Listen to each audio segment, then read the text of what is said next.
Well, hello, all you rambunctious rhinos out there. Welcome to another episode of A Little Greener, a podcast all about nature, conservation, and sustainability. I am one of your hosts, Casey, and I am joined by the incredible Sara. Sara, are you feeling rambunctious today as the rhinos? I'm not feeling rambunctious today, but I'll work on it. Usually I feel like I start off on a more subdued level for our podcast, and then you ramp up. We work ourselves into a frenzy from there. So maybe by the end, I'll be feeling rambunctious. Conservation frenzy. How is your week going? It's going fine. I've transitioned to my new temporary role, so learning lots of things, feeling lots of tired, as I'm sure you are too at this point. Yes, tired is the word. But I'm ready to keep doing this podcast until this baby's kicking down the door, and then then we'll take a little break. Dedication. I'll take a little break. Dedication. I love it. All right, Casey. Well, I'm just going to go ahead and sort of dive right in, unless do you have any updates or anything from previous week? No, I mean, it's been beautiful out, so I've been out in the garden a little bit more, picked up some native plants this week, so that's exciting. And yeah, so I'll just keep hopefully working on that as the sun shines. Yeah, my mom up in the Midwest got a bunch of plants too. She got some flowers and some food plants. Yeah. And I'm extremely jealous. I, of course, have still done nothing, but I'm also down here already sort of past the sort of first planting season for things that I would have wanted to plant in terms of food. So I've got some time to be lazy until or think and organize. That's better. That's a better thing to say than be lazy. But I have some time until that next round comes about. But I am jealous seeing other people plant and grow some fun things. All right, this week, Casey, we're going to be talking about rhinos. My question for you is, though, more related to our previous jobs. We were both conservation educators, and I'm just curious, if you think back to the beginning of when you got started in conservation education, did you have either a moment that sticks out to you or a thing that you accomplished where you felt like, oh, like I'm making a difference, like this is why I wanted to do this type thing? Wow, I wish you would have prepped me on this one. I know, I'm sorry. It's because I didn't think of it until later, or I would have. Well, it actually was when I started working full-time in conservation education, and there was this family who would come to our job, and they attended a couple of like my talks about animals, and it just got to the point where, like, you know, their kids started to recognize me and would like greet me and tell me their animal stories. And that was just really, really gratifying. You know, I feel like that's the best part of the job in general. Is just seeing kind of the change moments, but kind of having the first time where I was working so consistently in doing what I loved that people recognized me and were excited to see me and wanted to share their passion the way I was sharing mine. That's, I think, the most gratifying. And that family, I think, ended up moving out of the country like shortly thereafter. They were from Africa, but they were just, I think about them often when I see like happy smiling kids, because that's like I hope my kids are that way, like excited to share their passions about things with people. I love it. And I feel like, you know, when you have a family like that recognizes you and remembers you, you feel like you are having a lasting impact on them, right? It's not just that they're remembering you, but they care about what you have to say, and you feel like your message is getting across to them. And I feel like that can be a hard thing in conservation education sometimes, because we don't always get to see the same people, and so we don't get those moments very often. So when you do have the chance to see people multiple times like that, I agree, that is a really gratifying moment. And I think those are actually probably the best ones, when you have those moments with specific people. One of the things that I remember early on in my career was a project that I got to help make, though. Basically, it was a big puzzle where there was sort of a background image and then image of an animal, which happened to be a rhinoceros. This was an activity for an event celebrating rhinoceroses. And so there was sort of the big backdrop, and then the rhino itself was puzzle pieces. So each piece had a question on it. You would answer the question, and kids would put the piece on the puzzle to build the rhino, basically. So they're learning different things as they build the puzzle. And that was just sort of, it was my first real like project in retrospect, looking back. I don't think it was actually that difficult of a thing to create, but it was sort of my first thing as an educator that I got to build and put together and see come to fruition. So even though I actually think yours is the more meaningful moment, like those are the things that I love the most too, is those interactions with people. I think there's a similar type of feeling when I finished that project of, oh, this is a lasting thing that is going to have an impact, hopefully, after I'm not here anymore. And that's the same thing that we hope that we get when we have those interactions with families too. So, like I said, it just happened to be an event celebrating the rhinoceros, and that is a project that I think I will forever remember working on. So I have a little bit of a soft spot in my heart for rhinos just from that, and I've been lucky enough to get to see them up close occasionally up throughout my line of work too, which is also pretty fun. So they're cool animals. We're going to spend today talking a little bit about different types of rhinos and some of the issues that they're facing in the wild. So stick around for that.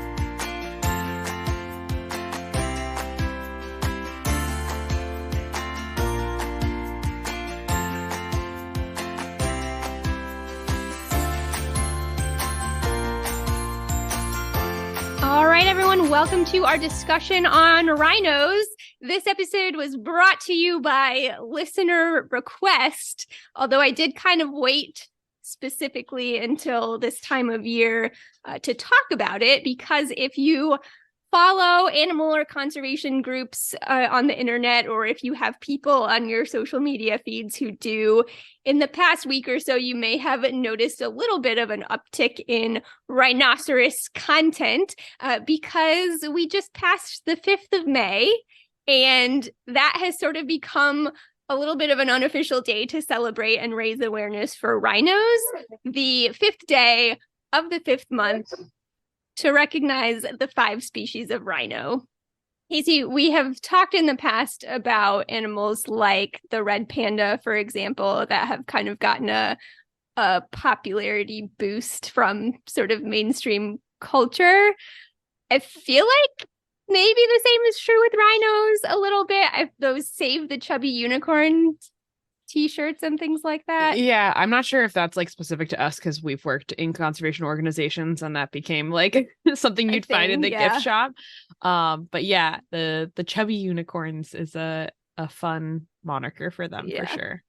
And they're an iconic animal regardless. This is an animal that people are going to know if you say the name, but I think a lot of times people maybe don't know the full picture when it comes to rhinos. So let's talk about it. Casey, what would be your sort of just general, how would you describe a rhino to somebody? Alien pops down on Earth and I've got to describe how to find the rhino. Okay. For a second, I thought you were starting to describe them by saying it. I was like, I don't know if I agree with that. But. No, there's much more. Sloths are much more alien than rhinoceros. So I would say that they are like a very bulky, robust animal, regardless of the species. They're like very heavy bodied with fairly short legs, more athletic looking than like a hippo, for example. Okay. You know, like a hippo is like smooth and rhinos look like they would, I don't know, be more like a linebacker for football than like the just like chillness of the hippo, even though personality wise, not really accurate. And then they've got sort of a long face, ears that can turn in different directions because hearing's very important, smaller eyes, and then a horn, maybe 2 horns, depending on the species.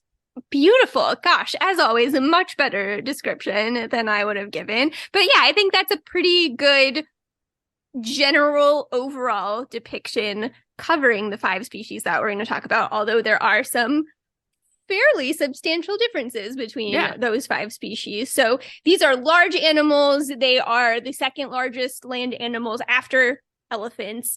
They are plant-eating animals. These big old animals are strictly herbivores. They are known for those horns that you mentioned, either one or two, which we'll talk about, made out of the protein keratin, same stuff that's in our hair and fingernails. They're part of a group of animals called odd-toed ungulates, along with our equids, so our horses and zebras, yeah. And tapirs are also in that group. And all those animals, in addition to, of course, having that odd number of toes, they're also hindgut fermenters, which just has to do with how they digest their food, different from like the ruminants, say, for example, that are like cows and goats and giraffes and all of that. So that's kind of the big picture of our rhinos. I feel like when people think of rhinos, they think Africa, and they think of the African species, right? Absolutely. I'm sure like you can imagine rhinos amongst the animals at Simba's coronation in The Lion King. Like that's sort of where I feel like people picture them, is like amongst that cast. They do, yes. Yeah. They have the rhinos bowing down there at the beginning and then, yes, for sure. Good call. So yeah, that's what people think of. And I would guess that if people were getting specific enough, what they're thinking of when they think of the rhino is actually the species known as the white rhino, which is one of our two African species. This species, the white rhino, so we're just going to kind of go through our 5 species. The white rhino, along with another one of the species that we'll talk about later, is considered the largest. Depends on who you ask which one is larger. They're pretty comparable. So it's one of the largest. They can be up to about 6,000 pounds. And they have the big sort of wide, flat mouth. I mentioned that rhinos are herbivores. They do still eat slightly different things. Our white rhinos are what we call grazers. So they're going to be using that wide flat mouth to mow down some grasses out there on the African savanna, which is where they live. These guys are actually not technically chubby unicorns because they do have 2 horns, not just 1 horn. Yep. They're also not white, guys. They're gray, in case you're like picturing that. Yeah. What you will hear most often for the reason that they're called white rhino is that it was maybe a misunderstanding of the word for wide, but my understanding is that it's not actually backed up. Yeah, it's kind of just one of those like urban legends that sort of sounds like a fact, so everybody says it. But yeah, I had to do research about this a couple years ago, and I was like, actually, there seems to be nothing that says that's actually what happened. It's a possibility, but nobody really knows. And I did read one article suggesting that it's rather unlikely actually that's the case, but it's a theory that's out there. We don't really know. The next species we're going to talk about is the black rhino. So they're different. They're different species. They're the same color though. So there are some other theories out there if you're interested. So these guys do have 2 horns. That front horn is the big horn. They can be over 6 feet.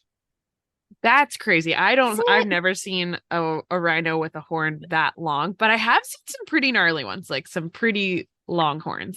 You can find some pictures on the internet. I have certainly never seen in person a front horn anywhere close to that, but it does just remind me that usually, like I said, I have gotten to be up close, certainly with a barrier in between, but up close to rhinos a couple of times. But most of the time when I'm seeing a rhino, you're a fair distance away. And so I think sometimes I forget just really how big they are, because that's a pretty impressive, again, maximum length. They're not all going to get that big. I Googled it. These long-horned rhinos look like dinosaurs. Like they look disproportionate. Yeah. The back horns tend to be less than 2 feet long, so they're much smaller. You will typically hear white rhinos described as the most social of the species. So that's another difference between some of our rhino species. Described as semi-social, though. It's typically going to be the females and the younger ones that are more social, and the males are still going to have their territories. As far as reproduction goes, this is actually pretty consistent among all of the species, but it's worth noting that females basically only have 1 calf every 2 to 3 years. So we're going to talk a lot about conservation and these animals. And we've mentioned many times before that that's a contributing factor when you have these bigger animals with slower reproduction rates. Anything that affects their population is going to be harder to come back from. So that's important to note. And speaking of conservation of these animals, right now they are listed by the IUCN as near threatened, with a population sitting around 16,000. And just so you know, for numbers and populations, and actually most of the info that I'm sharing this evening, I'm looking at both the IUCN and also one of the major rhino conservation organizations, the International Rhino Foundation. So they have a lot of good content on their website and try to stay pretty updated with the numbers there as well. And I was actually a little bit surprised by that, Casey. I just had to double check it because those numbers were a little bit lower than I feel like I remembered them being actually. But this particular species of rhino is oftentimes described as a conservation success story. And we'll see as we go through the rest of the species, compared to these other ones, 16,000 is a high number with what we're going to see later. But at one point, by the end of like the 19th century, so going way back, their population had dropped as low as an estimated like 20 to 50 individuals left. And so this has to do with hunting, right, yes, Sarah? Like, this is not like, oh, a natural disaster wiped them out. Correct. Like humans went after them. This is like kind of a bison situation. Absolutely. And so then it's, you know, a lot of dedicated protection and a lot of time. By 2015, their population had rebounded to around 20,000, which I think was still the number that I kind of had in my brain. It was that we were over 20,000 with them. So we've dropped a little bit from that peak in 2015. And it is important to say, too, that within this species, we do have 2 subspecies, because people may be familiar with this from the news as well. What we're really talking about with these numbers is the subspecies known as the southern white rhino, the northern white rhino. There's 2 individuals left, both females. Yep. So this would be generally described as functionally extinct. However, this is the whole episode in and of itself. There are still thoughts and folks considering attempting to bring this subspecies back using stored egg and sperm cells that we have and using IVF, basically, for this species. So there's lots to unpack there. Do you have any quick thoughts that you wanted to share on that, Casey? I would say like a couple years ago, the last male passed. Mm-hmm. I do believe he was possibly related to the last females as well, if I remember correctly. Actually, I don't know. When he passed, there was a bunch of stories. It's kind of like when you see stories being like the Great Barrier Reef is dead, where it's like, it's not, I mean, there's a lot more hope for the Great Barrier Reef than is for the northern white rhino. But when he passed away, they basically were like, yeah, this species is going to be extinct. But that was probably true for a lot longer than just after the male passed. Like that's a very small population to be coming back from. So yes, there is a lot of money and publicity that's put into like cloning and resurrecting the species. You'll see it kind of along the lines of the woolly mammoth. Oh, we could bring the woolly mammoth back. Right. I have a lot of complicated thoughts about it, but for the most part, we can basically assume that within the next 10 to 15 years that we will not have any individuals left if these guys are towards or mature towards the top of their lifespan. Yeah. And I just feel like this is me personally not honestly having looked much into it for the purposes of this episode. I just sort of feel like this maybe is not the thing that we want to be spending time when you have limited resources in conservation. It does feel like a bit of a money hole to be pouring them down when we've got 4 other species we're about to talk about and a whole other subspecies within this group as well. I would also say that like one of the challenges for this subspecies in general is that its habitat is in more of like central northern Africa versus the southern white rhino, which is in truly southern Africa. And that area just doesn't have the resources and has generalized political instability that even if you brought the population back, keeping them protected from threats is just like a very cost ineffective endeavor itself. I agree with that. And we'll probably bring that up again later on too. All right. So that's the white rhino in a nutshell. Let's move on to that other African species that we mentioned, the black rhino. There's actually 3 subspecies within this species as well. The black rhino is smaller, really significantly smaller than the white rhino. They max out closer to 3,000 pounds. And I have a little picture for your enjoyment on each of these species. Casey, once again, folks, if you're listening, Google it if you're not familiar with the species. But one of the distinguishing traits of the black rhino as compared to the white rhino is the shape of their mouth. So we mentioned that wide, flat mouth for our white rhinos. Black rhinos have a pointed upper lip. So they are called browsers rather than grazers. So rather than those large amounts of grasses, they are going to be more adept to pulling leaves off of trees and shrubs with their little pointed lip. And it's rather adorable, honestly. Yeah. They are more solitary than the white rhino, and that's certainly how I've always had it described to me, is that black rhinos are more solitary, although according to the International Rhino Foundation, they're not as solitary as they are often portrayed, but females are still going to have overlapping ranges. So they're not completely solitary, but relatively speaking, more solitary. And once again, females are just going to be having 1 calf every 2.5 to 3 years. This species is currently classified by the IUCN as critically endangered, with a little over 3,000 mature individuals, according to IUCN. Interestingly, though, locally, in some parts of their range, their population has grown too large for carrying capacity in the area. So part of their conservation work that's being done with them is sometimes having to translocate individuals to a different area that can sustain that larger population. And as far as I can tell, there is also still legal sport hunting of black rhinos in Namibia and South Africa, which does raise some money for conservation efforts and local communities, which again is a whole nother discussion within and of itself. But that was really interesting to me. It's just hard for me to read about sometimes like this. It is a critically endangered species. If we can relocate them, let's relocate them instead of hunting them. But it is a very limited number. I think it's 10. I think in South Africa, maybe individuals is the allotment. Yeah, the argument there is that it costs a lot of money to protect these animals, and it does. And so by allowing a very small number to be legally hunted, you are going to take the money raised from that and put it back into conservation.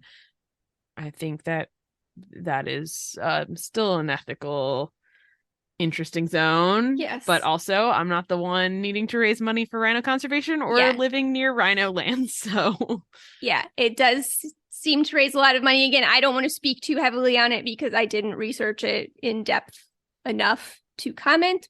So what I can say is that I know that it can raise a substantial amount of money, and it still makes me very uncomfortable. There we go. Perhaps more to come in a future episode. Those are the ones that people are going to be aware of. But we actually have 3 more species of rhino that are Asian rhinoceros, which I think, I don't know, I would imagine, maybe I'm just projecting unfairly onto people, but if you pulled 10 people off the street, that over half of them would not realize that rhinos lived outside of Africa. If I was on a, like, I don't know, Billy on the street situation where someone was like, quick, where are rhinos from? I'd be like, Africa. I wouldn't think about Asia. But yes, the lesser known species are in Asia. Yes. So let's start. We'll start with the largest one here that I alluded to earlier that are comparable in size with our white rhino, and that is the greater one-horned rhino. These are the chubby unicorns right here, because these guys can weigh up to about 6,000 pounds, again, comparable to our white rhino, and they do just have the one horn.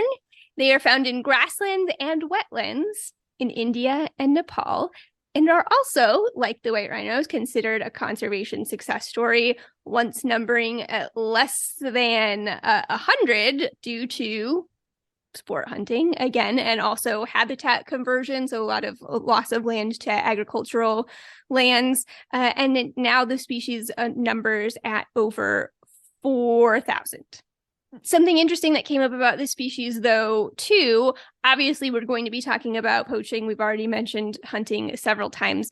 Right now, it looks like populations for the greater one-horned rhino are actually currently increasing, which is great to hear. But one of the threats that they're facing, which I didn't really see related to other species, is that they're losing habitat to invasive species, which we've done a couple of episodes on. But I feel like when I talk about invasive species and habitat disruption and some of the issues that invasive species can cause, I don't typically think of them contributing that much to a large animal's detriment, if that makes sense. You think of them like out competing native plant Other species, plants, or if they're like a small mammal, like right, or birds. Yep. Yeah.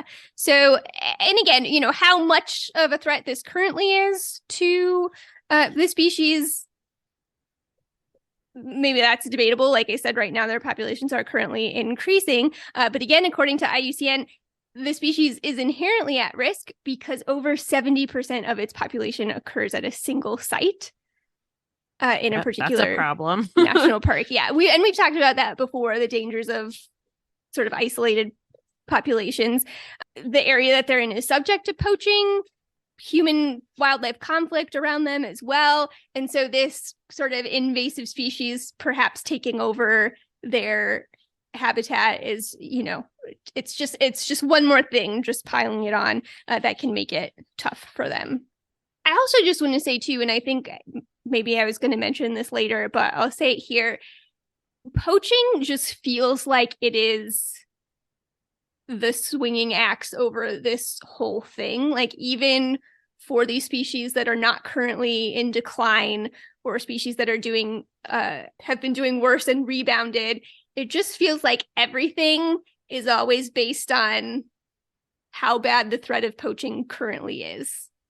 And that just seems to swing back and forth. But it just feels like, reading through IUCN for basically every species, like I said, even if they're doing well now, they still mention this is still hanging over our heads here. The threat of poaching is still hanging over. And if that changes, everything could turn for these animals.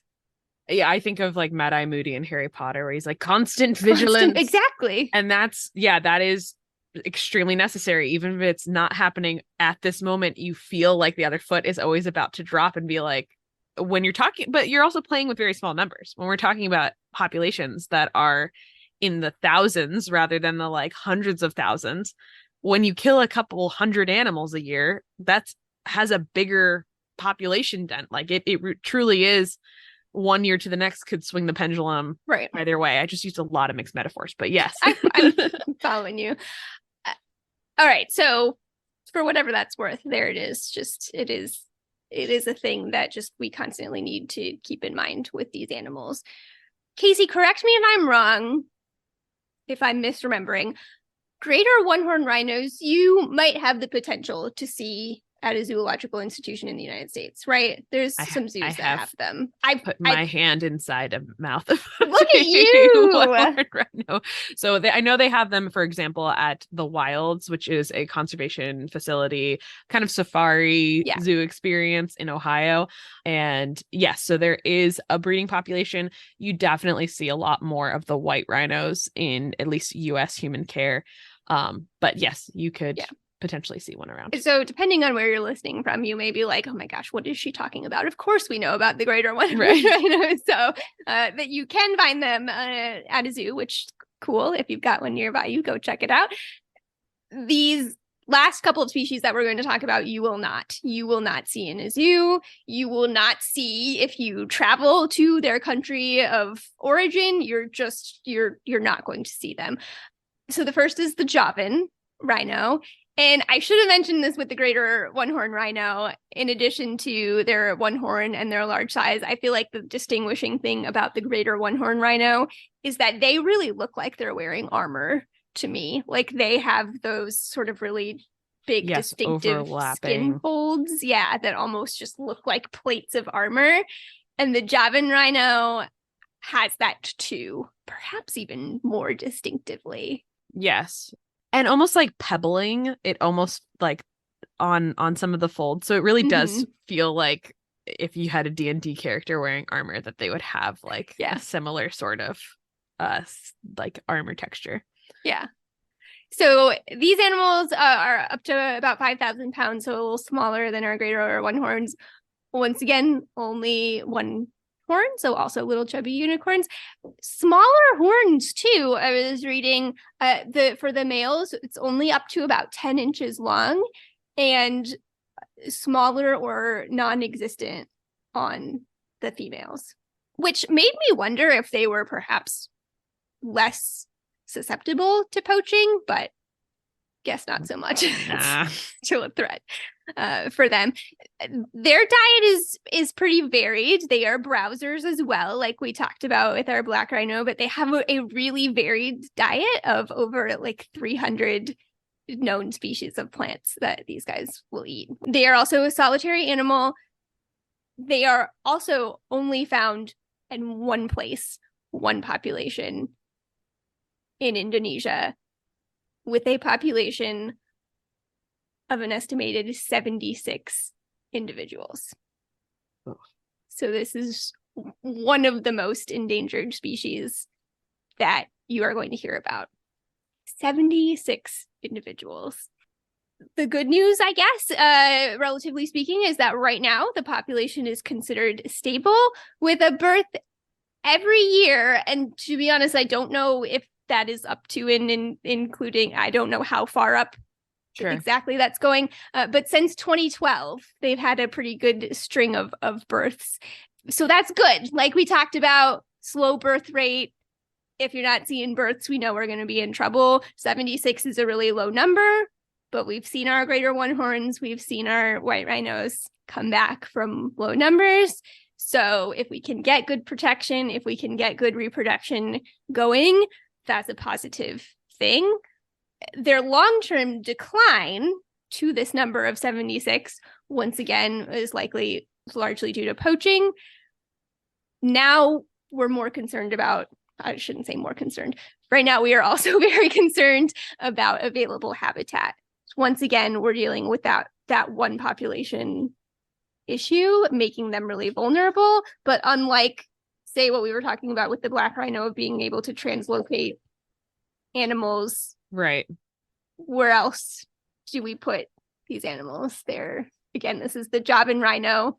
They're living in a small island nation. Yes, the Indonesian archipelago, habitat loss is such a huge issue based on the population and the resources needed, and also honestly growing conditions for lots of crops around. But yes, these guys are, I mean, the last two species we talked about too, their populations are in national parks, like they're in protected areas. That doesn't mean that you're in a safe bubble entirely, but at least it means that there's like, this is not going to be readily developed as much as a private land, but still faces a lot of the similar challenges as if they were just out in, I was going to say the wild, which they are in the wild. They are in also a protected area in the wild. And there's just not a lot of space to go beyond that.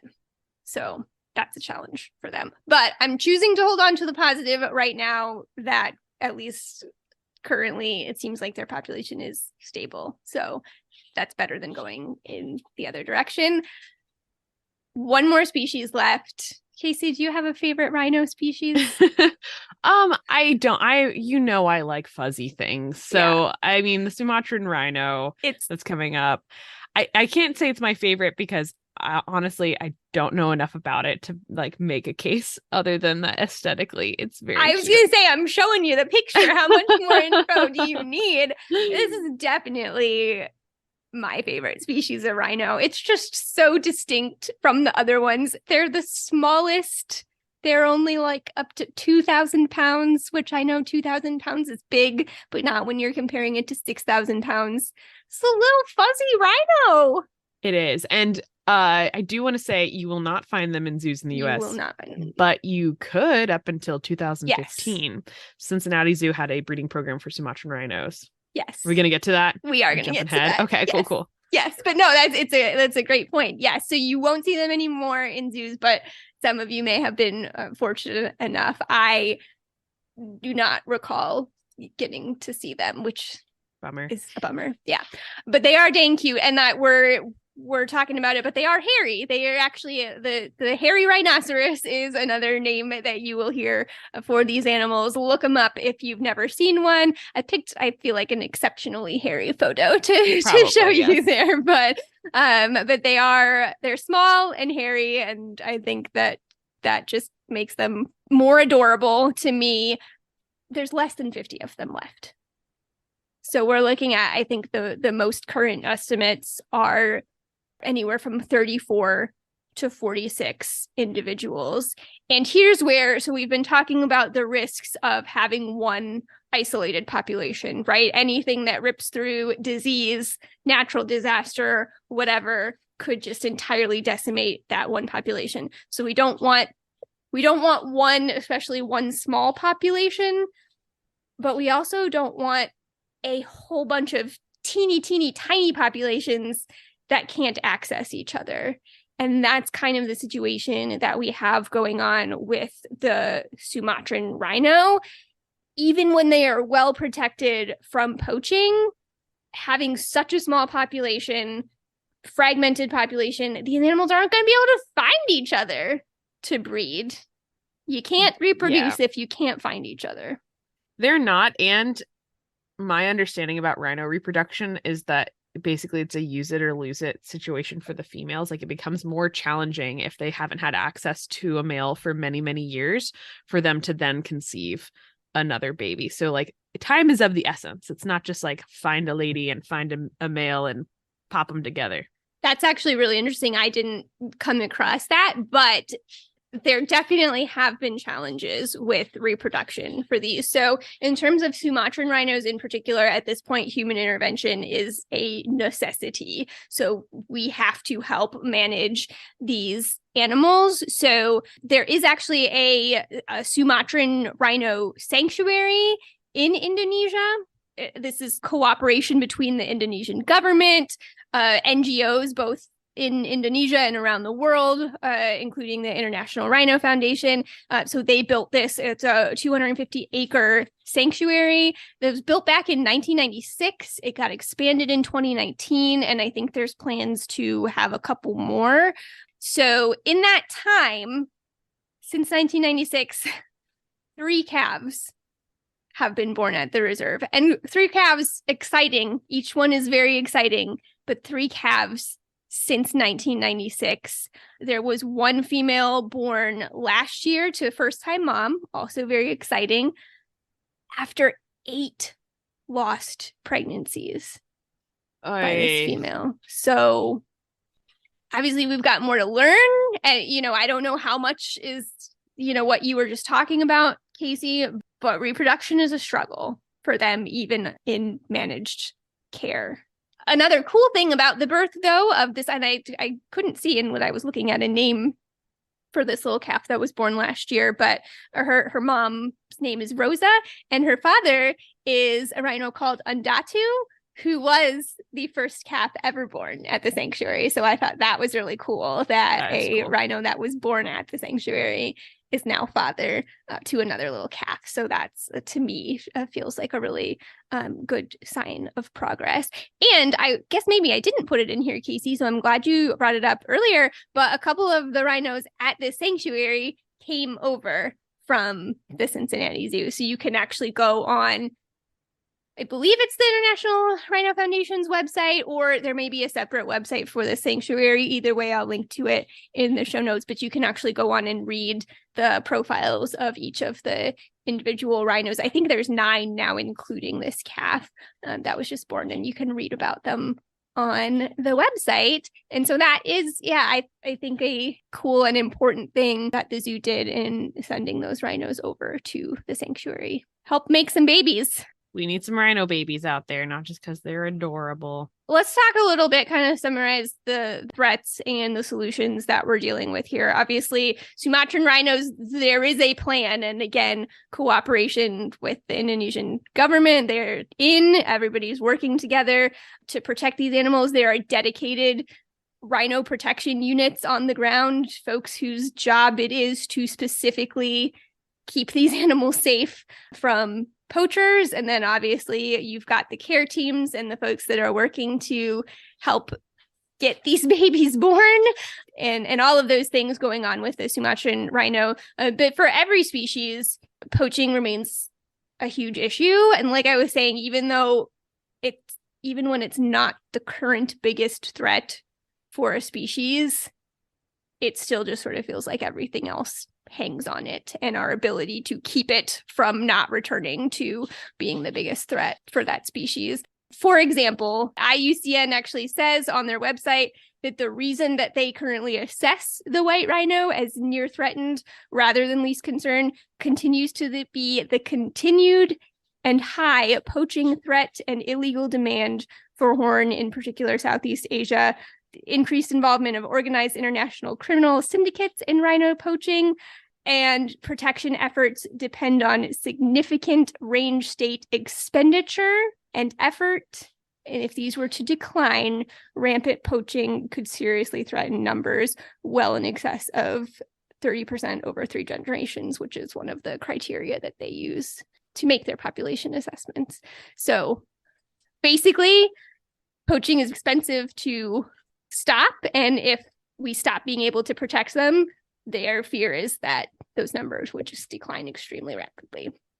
Yeah, I feel like maybe something that we've been alluding to rather than just to say it straight out loud. Rhinos are specifically poached for their horns, which, as we've established, is made out of keratin. It is not special. It is the same thing as your fingernails and hair. I mean, all of them are genetically different, obviously, but right. It is, as far as like actual medicinal value, which is one of the reasons that is ascribed to poaching, it doesn't necessarily care. Like, there's no proven benefit from it, but it does drive a lot of poaching money, crime, and it is illegal to trade internationally, those horns. So it is not just a like, oh, we should really ban all this. Like, it's already banned. It's just right. Happening. Yep. And it is particularly high demand in China and Vietnam are the 2 countries. I say that with the caveat that happens to be true for rhino horn. Everybody around the world, wildlife crime, wildlife trafficking happens globally, including right here in the United States. Absolutely. We have, look past in our history, and there are many species that we've driven to near extinction because of things like fashion and that type of thing. Things like bird feathers, alligators, before laws were changed and things got turned around. So, but that is the fact of the matter, that's where the highest demand is for rhino horn.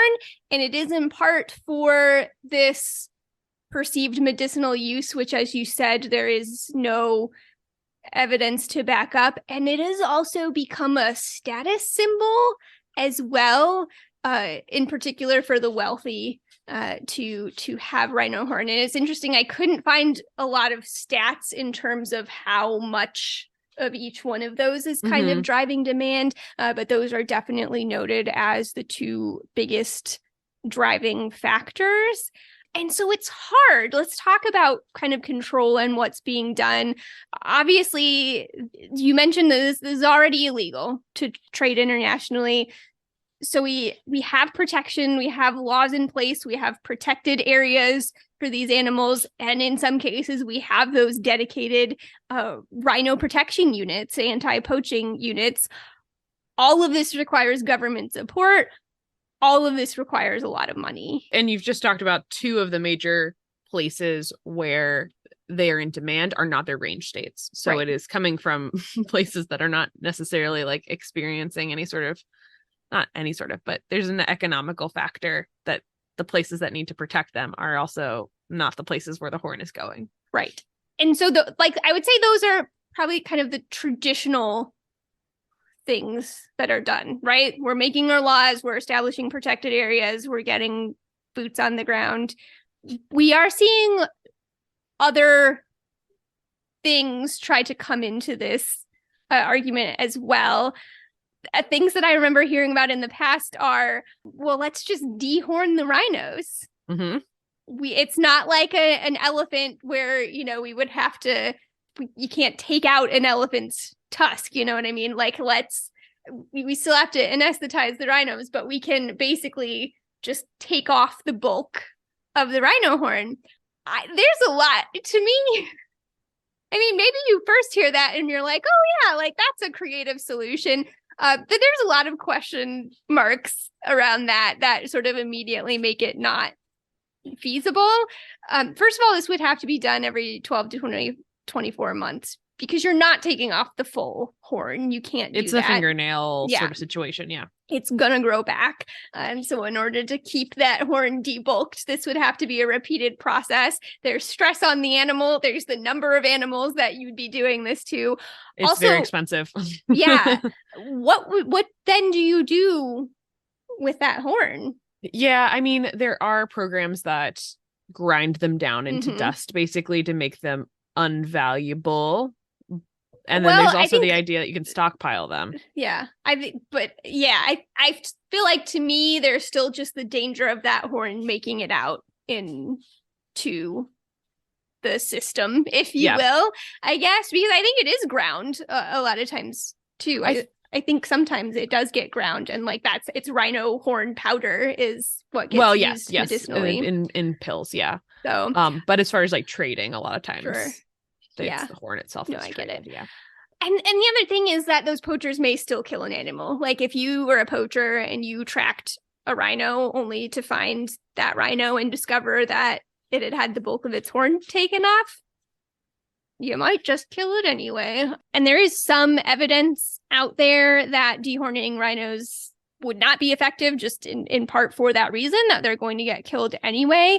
There is an article from another conservation organization called Save the Rhino that talks about rhinos that were dehorned in a national park in Zimbabwe during the early 1990s. And it said that the majority of the dehorned rhinos were killed within 12 to 18 months after being dehorned.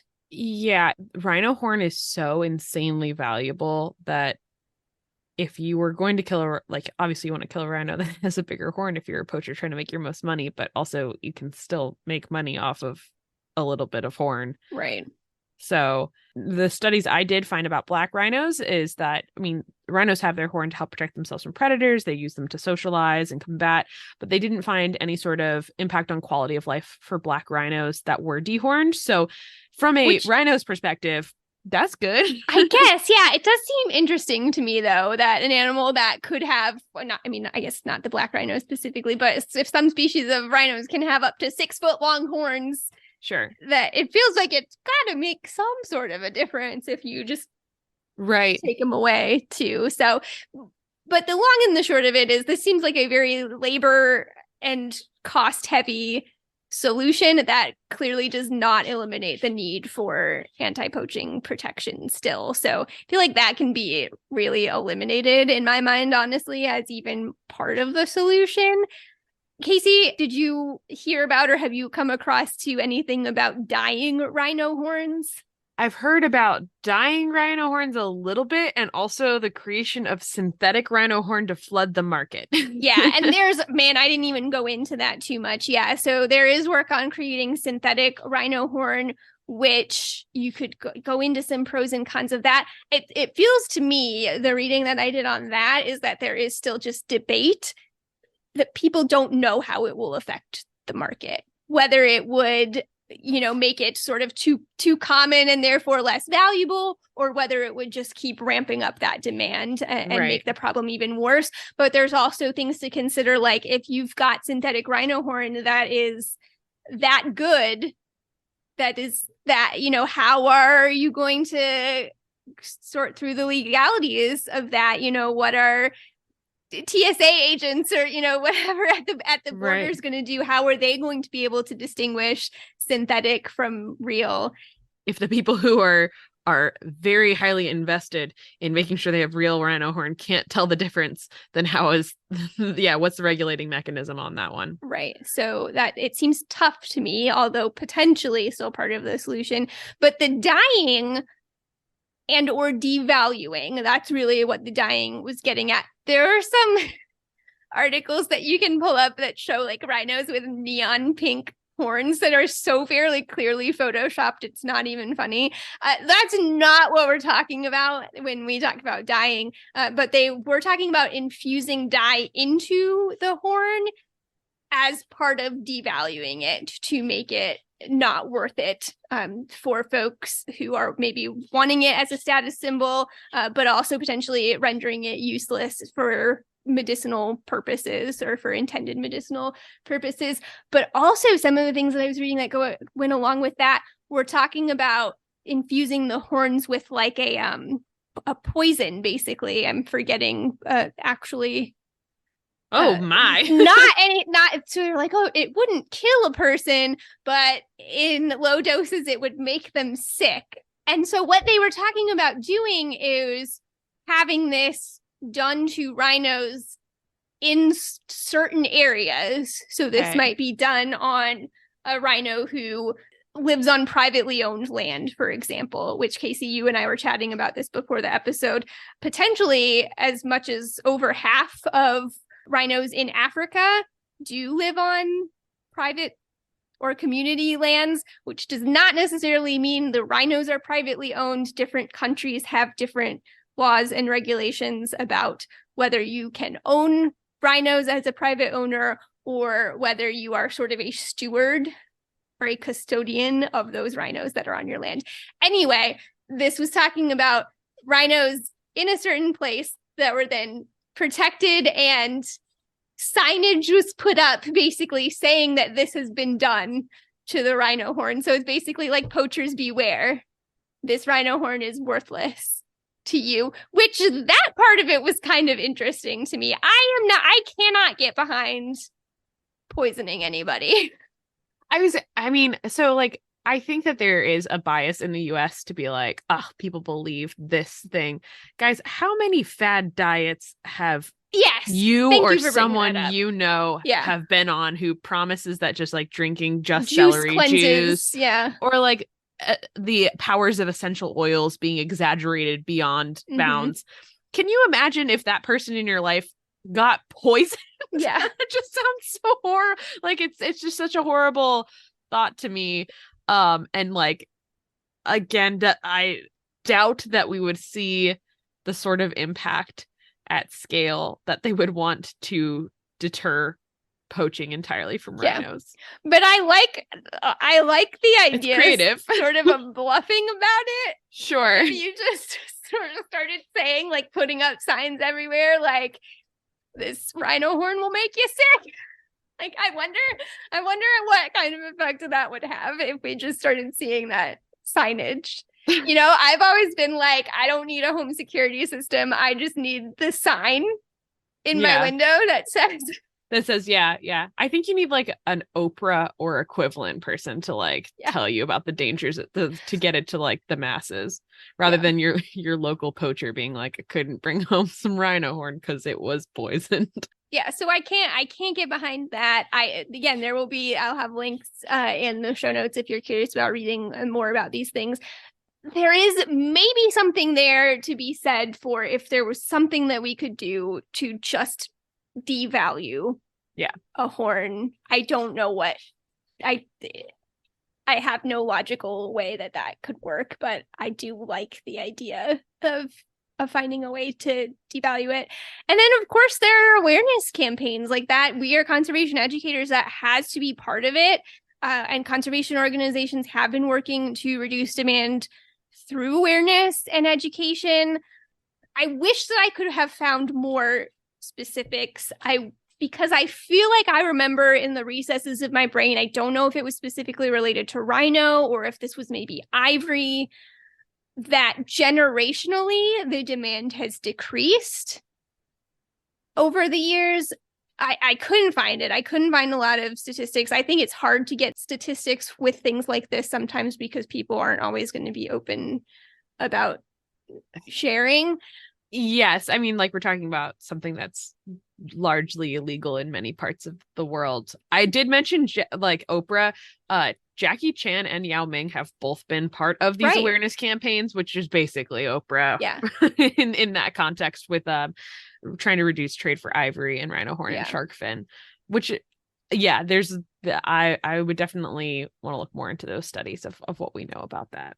Yeah. But I guess where I was sort of going with that is like, I think that there has been positive steps with those awareness campaigns, but it is sort of hard too, right? This is a traditional medicine belief that gets handed down generationally. So at least from that side of it, and again, we see those things, wherever you are listening from, you've probably seen incorrect medical information get put out there, and the number of people that buy into it, and that's just, that's not even something as deeply personal as a belief that's been passed down culturally. So I feel like how quickly I get influenced by Pinterest telling me what I should and shouldn't eat during pregnancy, like, let alone what your grandma told you is like been effective in our family for generations. That's a hard one. So, and I think it is hard to, like, you don't want to be an outside source either coming in, which is why it is so great to have folks like Yao Ming in, on this too. But I think it's hard. And even as a conservation educator, I feel like we have to figure out a different way or a different spin on the message or something. Like, I don't know what the most effective message here is for the particular issues that we're facing here. Well, and I think as ground level conservation educators, the audience that you and I have reached historically, or even now are not the, like, we don't know how to communicate this message most effectively, partially because we're just not part of that audience of people. Right. So there's a lot. Poaching is, I think, a known issue for a lot of people, but hopefully this maybe broadened horizons to see some of the more the complexities of the issue.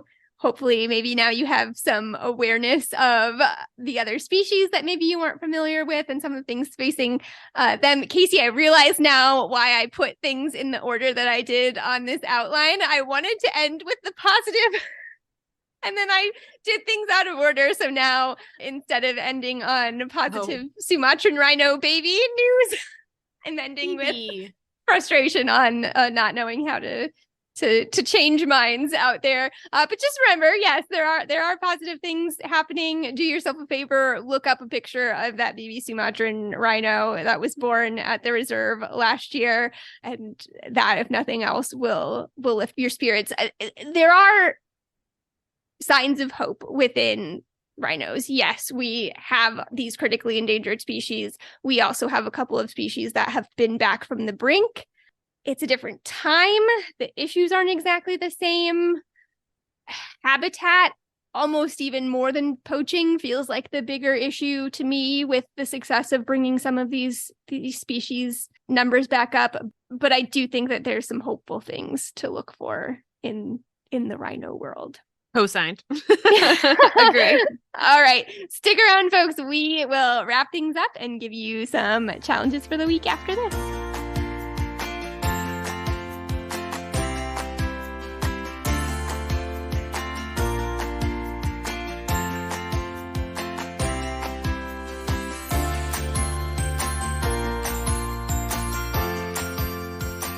All right, thanks for listening, everybody. Hope you enjoyed learning about those 5 species of rhino. We have a few challenges, action items for you this week. The first is that we sort of give you the big picture overview of those 5 species. Choose your favorite. Doesn't have to be the Sumatran, even though I don't know how you pick against them. But choose your favorite. Learn a little more about your favorite species of rhino, however you want to do it. Maybe that is looking online. Again, you can use our show notes, our resources to see some of the things that we were looking at, but find your source, get a book from your library, go to your local zoo if you've got a rhino species there. However you want to do it, learn more about your favorite species. The second one is, we try not to ask you to all the time just donate, but we've said multiple times during this episode, it is expensive. It is expensive to protect these animals. There are some great organizations that you can find out there where you can donate to support the protection of rhinos. So if you've got a little extra money, you're looking to do some good with some money, this is definitely one avenue that you can look for to donate to help with conservation efforts for our rhino species. And then the last one is one that we've mentioned before with other species, other episodes, but think about palm oil in your products. Just be mindful when you do your grocery shopping this week. See if you can avoid palm oil in your groceries or look for items that are using sustainable palm oil. We think about that. The orangutan is the poster child for palm oil, but our, Indonesia is a huge producer of palm oil, and we have our 2 species, our Javan and Sumatran rhinos that come from that part of the world, and habitat loss being part of the contributing factor.